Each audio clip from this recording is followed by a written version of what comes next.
So I thought I'd do a time-lapse video for you guys of me fixing up these ruts and stuff in the yard. In the previous video, you saw me build the three-point mount, mount the motor, take off the handlebars and the wheels of this tiller, and now we're finally really putting her to good use. But like I said, these were those ruts that were in front of the shop from us putting my brother's service body on his truck, and we really, I'm not kidding you, we made a horrendous mess. So I'm just using first gear, low range on the Sears Suburban here, and you really don't need to go fast when you're tilling. Even this speed right here, I would actually like to have a creeper gear in this tractor also, but I don't know how we could do that. But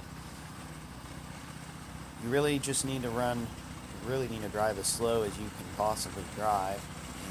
And this tiller is working pretty good. I'm having some belt tensioning problems. I couldn't really wait to use this tiller. You know, after you've worked on something for a while, even though it's not 100% ready, I couldn't resist the temptation of trying this thing out and really seeing what this old piece of equipment can do. This was where the backhoe was, and there was a hole about a foot and a half deep from where the bucket was on the hoe on the back. And I'm just trying to smooth everything out, kind of break the ruts.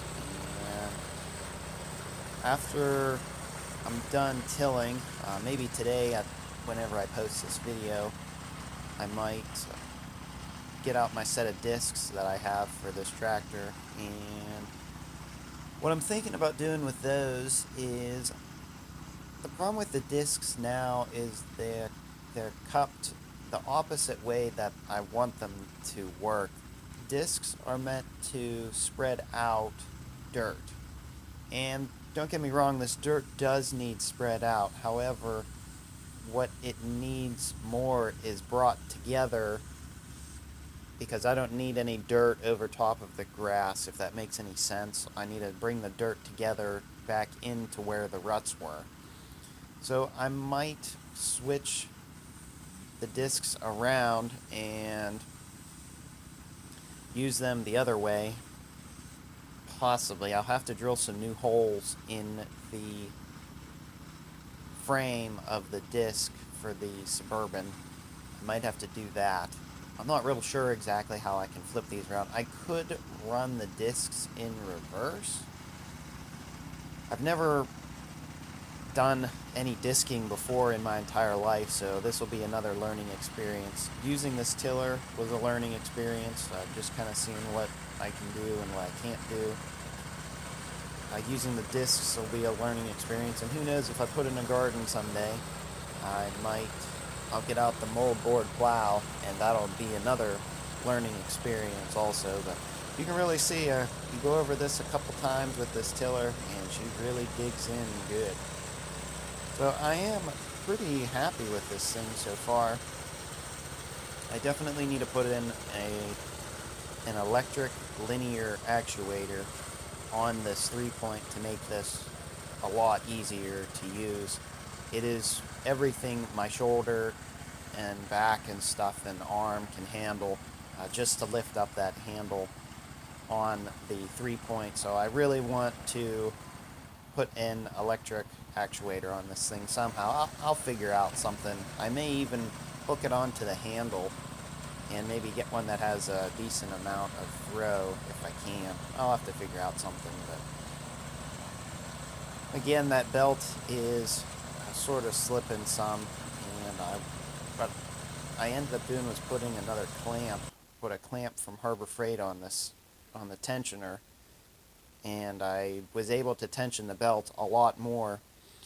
I've been thinking about this some more and more as I am editing these videos, and I think what I'll do is I'll probably drill a hole in the tensioner, put a bolt with, it would be similar to a fork sort of, and then I am able to run the bolt across the mounting spot with a bolt nut on the end, and then just with a wrench I can tension and untension the belt. You know, I can put a lot more force on it than what the original spring was meant for. But this was another rut from, this was from the 8N. We were having tractor problems with the 8N. I think it, I think we fried a wire in it. Too much voltage passing through a wire that was too thin, and we tried to pull start this tractor, the 8N, and I don't think it worked out. I think I actually towed it up to the barn with the Alice, and my brother did eventually get the tractor working again. I think we were cranking on it for too long, and this was when we had the electronic ignition in it, I think, but it just wasn't running right, and we switched back to the points in it, and it works a lot better now. So I don't know what the problem was with that electronic ignition. But anyways, we're just tilling up these ruts, and I'll go over this with a set of discs again. So hope everyone enjoyed the video. Don't forget to like, comment, and subscribe for more, and hopefully we will see you all in the next one. Thanks for watching.